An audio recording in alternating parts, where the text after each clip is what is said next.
Hello, and welcome to the AB Relationships Podcast.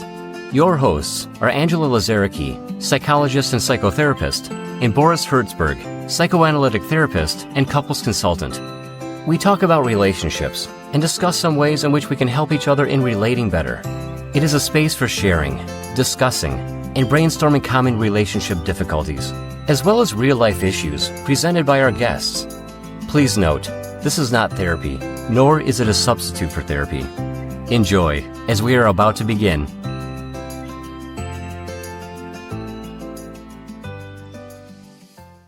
Hello, everybody, and welcome to our 12th episode of the AB Relationships podcast.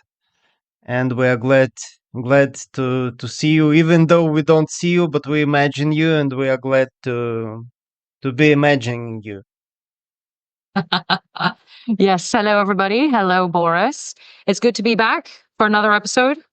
Yes, I'm also glad to be here. After all these arduous efforts to bring our equipment to work, we've done it, and I hope you will be able to hear us and we can hear one another, which is excellent, which is a very important part of communication or relationships, to hear one another. Beautiful. Exactly. It's all looking good so far. I can hear you loud and clear. Let's hope that the listeners can also hear us. I guess we'll find out at the end whether that we're able to hear us or not. We'll find out in the comments section. Yes, exactly. So, Boris, what is our topic for today? Our topic for today is I decided to see a therapist. Now what? Nice. I like it. I like titles that come in the form of questions. I feel like I can relate to them better when I see them. Yes. So now what? So now what? Yeah. Yes. I mean, to be fair, one of the first things that comes to my mind when I see that question, and when I was kind of, when we were talking about what do we want our next episode to be about, one of the first things that comes to me is like, okay, but there are so many different titles and job descriptions out there in terms of therapy, therapists. What do they all mean? And why are there so many different titles? And what I mean is therapist, psychotherapist, psychiatrist, counselor. What else? That's at least 4, but I don't know if any more come to your mind, Boris. No, not yet. It's enough. It's enough to get lost, I think, in all these titles. Yes. Yeah. So I think if I imagine myself kind of like approaching this question, like, okay, I think that I would like to work with somebody on things that are difficult for me. How do I choose? What do all these things mean? I feel that I'm totally lost. I'm totally in the place of not knowing what to do next. Just like a person who might not know what to do, which steps to take next in order to find the right therapist. I'm also wondering whether we will be able to cover such a subject, and if we will do it successfully. And I feel this anxiety, and I think that it might reflect well what people are feeling when they encounter this challenge of finding the right therapist. The first thing that I think about is we can choose the system, the helping system that we want to try, and we can choose the person. So some people approaches through the lens of the system. They let's say read about cognitive behavioral therapy or emotional focused therapy or psychoanalysis or any psychodynamic therapy or DBT, and so they like this approach and they want to try it. And some people, if we are talking about therapy, because you mentioned psychiatry and it's something different, and we will definitely mention it further. And some people approach therapy through the person. They don't really care about their approach. They just like the person, or the person was recommended to them, has been recommended, and so they want to enter this connection with the person and try the specific specialist. Mm. Yeah. No, you're absolutely right. And you know what I was thinking? That maybe either of those two is a good start, because if we get kind of like confused with all the titles that are out there, to make things a bit more complicated, as if they weren't already, these titles can mean very different things depending on the health system and depending on the country and depending on the requirements for those degrees slash diplomas slash certificates, whatever it might be. Right. And that's one thing I've noticed living in various places. The term, for example, counselor means different things depending on where you are and what the system of the country is. I totally agree. Just like the word psychologist or the word therapist, it means different things are there under different licensing and different country specifications. So it's also another question: who do you choose? Do you choose the person locally? And if so, you probably need to check your requirements. Who can be called what? In some countries, you can be called psychologist or a counselor more freely, and in some countries, the term therapist is not under any legal obligation. Anybody can call themselves that. So if you decide to go local, you probably need to check this: who might be called what, in order for you to know if your insurance covers it, for example, or what are the legal obligations of the same counselor or specialist toward you, how you are protected, let's say, in this therapeutic contact. How do you say that your therapist is knowledgeable enough, whether they are in some association or are being under umbrella of some local psychological association. This is in case you decide to go local. If you decide to go global, it's trickier in terms of legal requirements. So it's really up to you, but you need to know about these differences depending on a country or a region. Mhm. Yeah, no, certainly. I mean, some amount of research would be necessary, not just to find the therapist, and that's we're now kind of assuming that you haven't, nobody has recommended someone specific to you. In which case, okay, maybe not so much research, but generally speaking, a small amount of research will be necessary to kind of see, what am I looking for? Where can I find these people? Right, either locally or online. How do I find them? I think we can both agree, because we've been trained in different systems, right? And we've lived in very different countries. We can both agree that the term psychiatrist, I think, is kind of like universal in what it means and the requirements that it has. It means that you're a yeah, exactly. So you're a medical doctor that has specialized in psychiatry, in mental health, from usually a medical lens. And that also means that you can prescribe medication, and that usually you can also give official diagnoses Exactly. of conditions, psychiatric. Yeah. That's usually. Yeah. Sorry, please go on.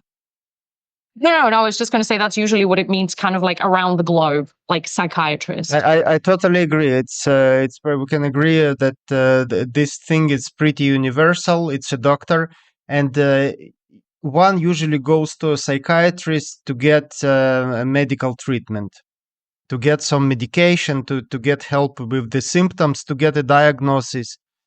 So a psychiatrist is a medical professional, and it needs to be said that psychiatrists are not always trained in therapy, because it's a different realm of work. Many psychiatrists don't resort to talking therapy at all, because again they rely on medical treatment, and so and it's not exclusive. You can go both to a psychiatrist to check whether they can help your condition with a medication, and you can go to a talking or a body therapist, to any kind of therapist, to talk about your problems, and it's not exclusive. and sometimes they actually complement each other very well, these specialists. Good point. Yes, they do. They do. That's why, as a psychotherapist, I usually find it very helpful to have a few psychiatrists that I know and that I can refer people to, in case it is necessary, and it has been very helpful. So that's always good to know, right? That is what psychiatrist generally means around the world, right? Um, the rest of the titles that we mentioned, and I'm kind of thinking, I know that coach is different, but again, for a lot of people, there's a big overlap. Like, do I go to a life coach? Do I go to a therapist, or do I go to a psychotherapist or a counselor? What do I need? Right. So it can get very overwhelming, for sure. And looking to find locally, just as you said, what does each person do, especially in the place of where you're staying? As you said, like ethically, the requirements, what can you expect from that person?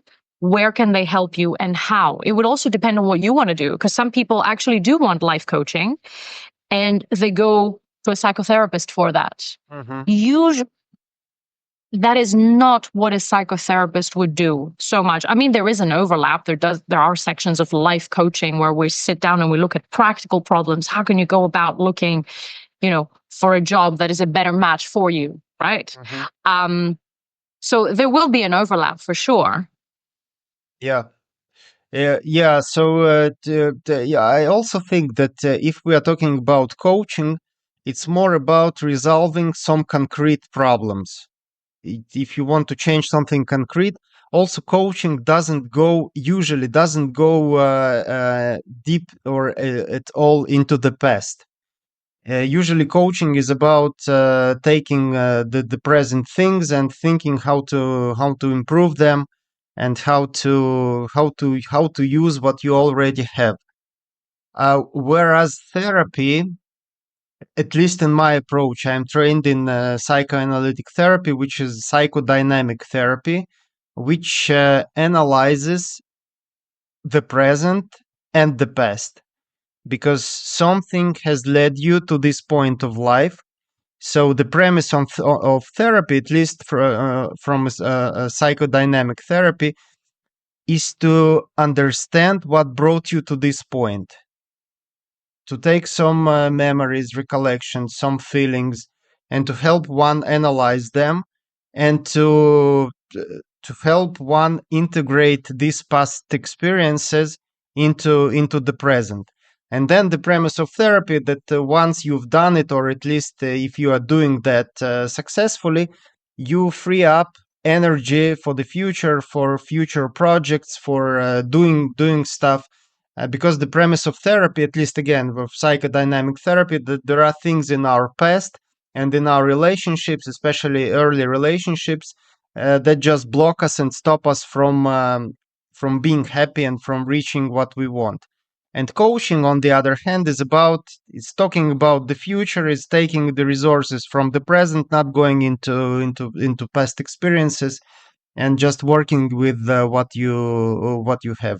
So I would mention that coaching is about resolving some concrete problems without going into psychological depths, and with doing something concrete. Whereas therapy, different kinds of therapy, is actually working with emotions and going into past, and analyzing what's happening with you in terms of relationships and the emotional conditions, and so on. Nice. Very nice. Yeah, exactly. I think that that's a really good way that you kind of separated the two, because they do different things. And at different times in our lives, we might need, right? Sometimes we might need a coach, and sometimes we might actually need to go to therapy. Yeah, for sure. For sure. And I don't know how it has been for you in your experience in the places where you got your training and that you have been working in. I'm trying to kind of like discern the difference. And it's a very thin line a lot of the times between counselor and psychotherapist. And at least as far as I know, in the places that I've trained in and I've been educated in, generally speaking, a psychotherapist has a degree in psychology and then training in therapy, which can be psychodynamic, it can be CBT, it can be like systemic, it can be like whatever, Gestalt, whatever it might be.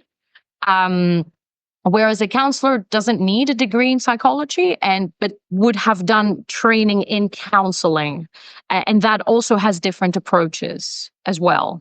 And I don't know whether this has been what you go by. This is what you go by with, Boris, but generally speaking, the psychotherapist would kind of see a bit more clinical, like a bit more clinical conditions in a way. So like if you have like bipolar, or if you have like chronic depression, if we're talking about complex post-traumatic stress disorder, CPTSD, or even post-traumatic stress disorder, usually it would be a psychotherapist who might be seeing such people. Not to say that counselors can't, right? If they have such training, they can.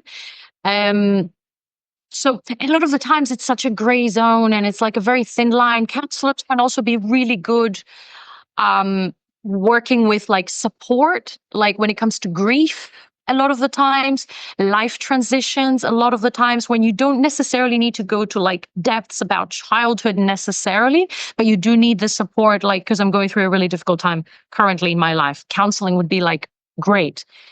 Again, generally speaking, I'd love to to read the comments if there are any underneath, to see like, Angela, that's not how it goes here. I would love people's input.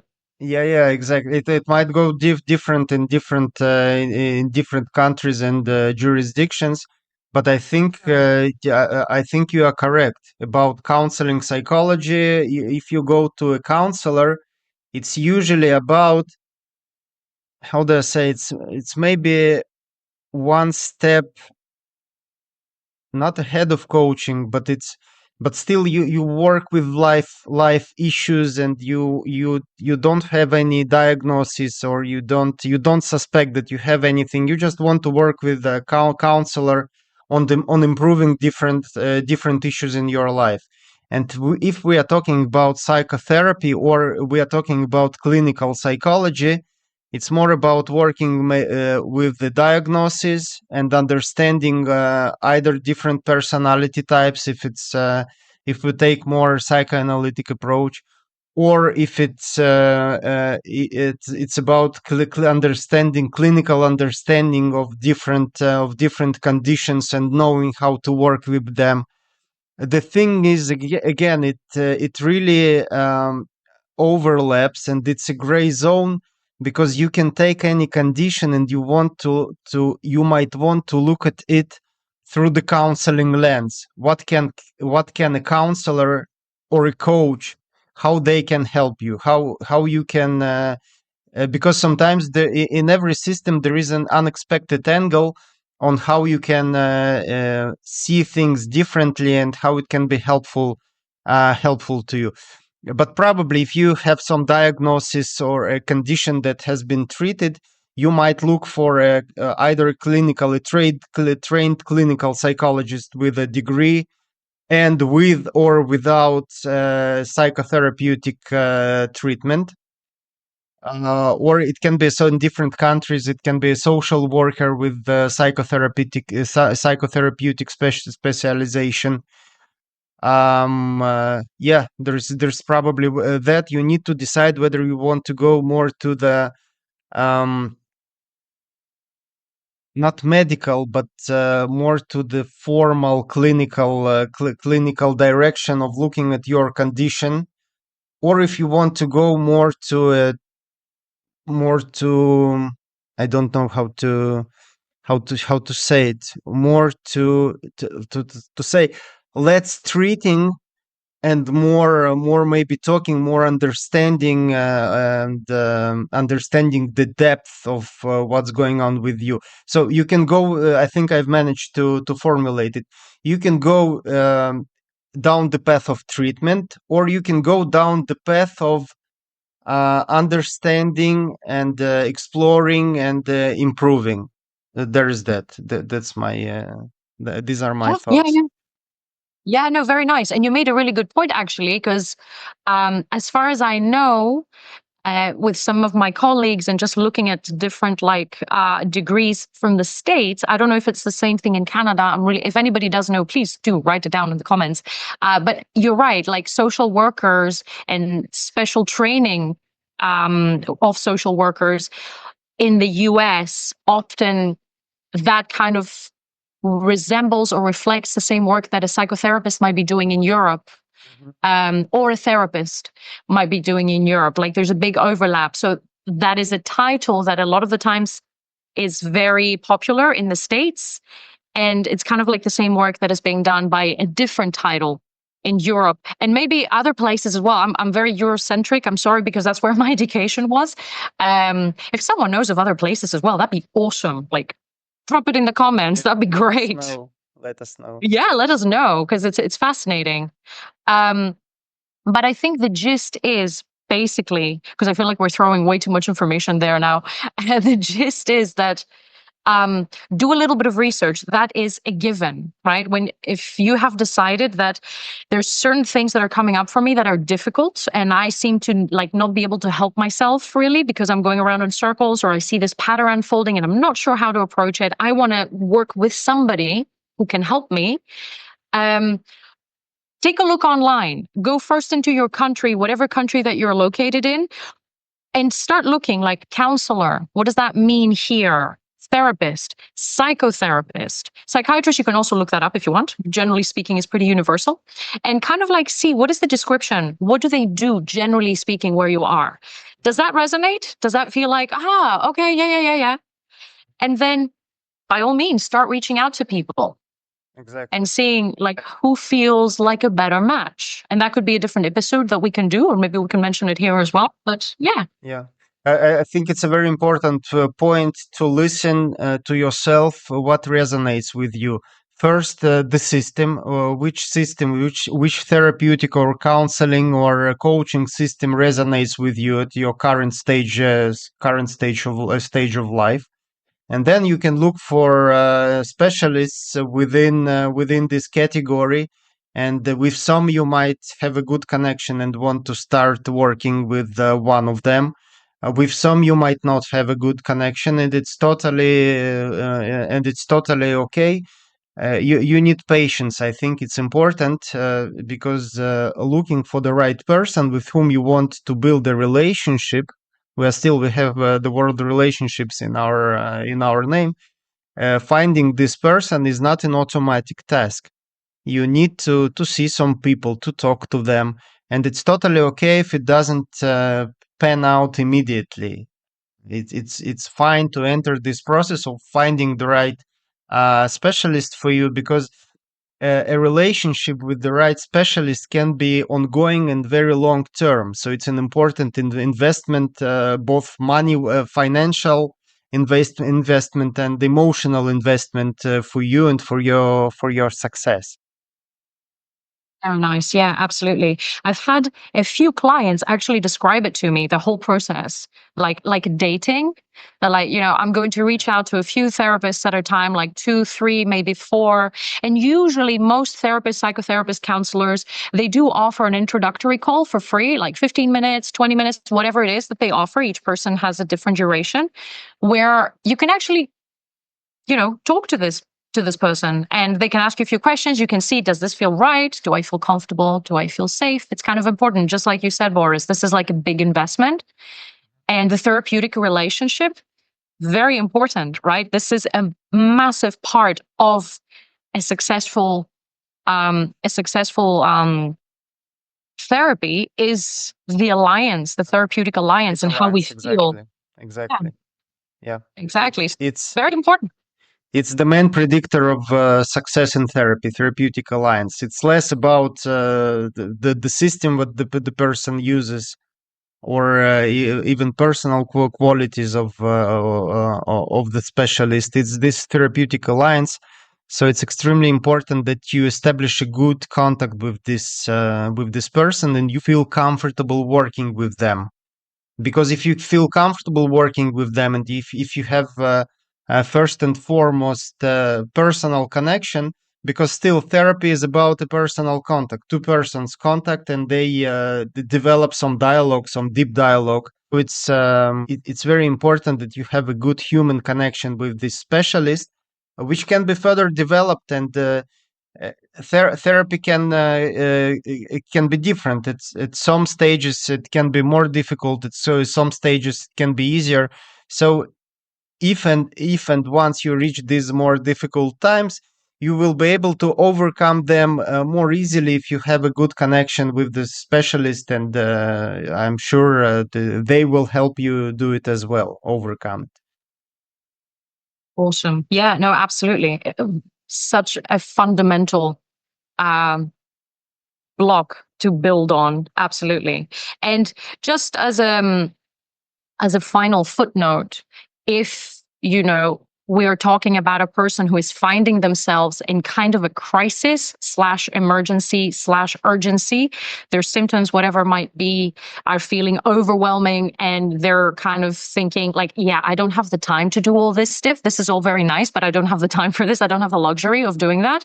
Then for me, that automatically means that in that case, we probably need to reach out to a GP, right? What we would say here, because I'm based in the UK, kind of like a GP or your doctor, or reach out to some kind of medical professional as a way of like helping you with your symptoms. And then, you get some relief, and then you would be able to kind of like look into what we're talking about here, right? Excellent point. There are also specialists, counseling specialists or therapeutic specialists who work with acute conditions. If you have an acute onset of some symptom, or if you have some re-traumatization, there are specialists who do exactly that. Because, for example, in my work, I don't specialize in such cases. For example, the cases of acute trauma. I work more with relationships, with emotional conditions, and so things come, but things come gradually. But there are specialists who work with exactly that: cases of sudden grief, of trauma. And so you need to distinguish. You don't need to go to a specialist who specializes, let's say, in ongoing long-term work. If you have something that really bothers you and you need an immediate help, and it helps when you are able to distinguish the time of crisis when you have it, and the time of needing support, needing help, needing ongoing support, ongoing help. These are different conditions, and they often require different interventions. Yeah, no, absolutely. Absolutely. Depending on what it is that we would like to work on. And I think it's also okay if in your pursuit of finding the right therapist, counselor, whatever it is, you can also reach out to whoever feels okay, and you can even have that conversation with them. You can have a conversation with like, this is what I would like to work on. This is what I need right now. Are you the right person? Or if you're not, who should I be looking to find? Can you recommend? Should I be looking? Yeah. Right. Yeah, exactly. Either recommendations of like specific people, or of like, you know what? It sounds like you probably need a therapist who uses that approach. Or you might be more suited for a counselor, hearing what it is that you're looking for. Yeah. So reach out to people who are in the field. They're likely going to have a better idea so that they can guide you. Maybe, get some advice like, okay, you know what? Yeah. My approach is not very good for you. Yes. I disappeared. My camera decided to turn off unexpectedly. Okay. And they are very likely to also suggest approaches, right? As you said, someone who's in a crisis will not be seeing someone usually who has a psychodynamic approach, because that goes exactly. Right? We work with a lot of trauma, and I've worked with crisis, for example. So it's very different, but that's also a good thing. I mean, I know that it can also feel overwhelming, but it also means that we have choices, right? We have lots of options. You know what I'm thinking. Again, it's about the personal connection and liking the person. If you have found the specialist whom you like, but they don't work with your specific issue, but you still like them, it's very likely that they will recommend you somebody who you will also like. Yeah. Yeah, and I think it's even more useful to approach someone you like. This recommendation from the specialist you like is even more useful than getting a recommendation from let's say friends or family members or your colleagues, because who they work with might not be suitable for what you are experiencing. So it's important to share, if you are able to share your what you have on your heart with the specialist and you like the specialist. I do believe they will be able to guide you further and to recommend you somebody, even if they are unable to help you or they are Yeah. overbooked. Yeah. No, that's an excellent. Yeah. For me, it's about personal connection of liking the person and wanting to establish contact with them, and then it just unravels further. Nice. Yeah, absolutely. You're so right. Yeah, beautiful. I mean, look, so many options here, right? And this is, it's a topic that we can go on and on and on about, like also zooming in at different aspects of the therapeutic alliance and what we're looking for and what would help us discern who a good fit might be. Um, you can always, we're inviting you to write down in the comments if there's any questions that come up, or if you would like us to, do another episode with something more specific. Yeah, Right, we're open to that. feel free to reach out and to ask us. We'll be happy to help you or to give you some guidance to the best of our abilities. And I think actually the topic of therapeutic alliance can be an interesting topic to discuss, what it comprises and what it is, Yeah. because it's really helpful in therapy. Absolutely. An idea for a future episode then, Boris. Yeah, we have so many Yeah. ideas. No. Brilliant. Okay. I think we can bring this close very, very nicely and gently, because that was a lot of information, I feel, today. Yes, I also feel that way. I hope you have found it helpful. If yes, please let us know. And yeah, see you next time, I think. Yeah. And if you haven't found it helpful, you can always let us know as well. Yes, you can also let us know. We'll try to improve. Yes, exactly. Exactly. Great. Yeah. So see you in the next episode. See you next time. Bye-bye. You were listening to the AB Relationships podcast. If you enjoyed it, please share it with your friends and subscribe to be notified of the new episodes. If you would like to become our next guest, please leave your details in the form in the description.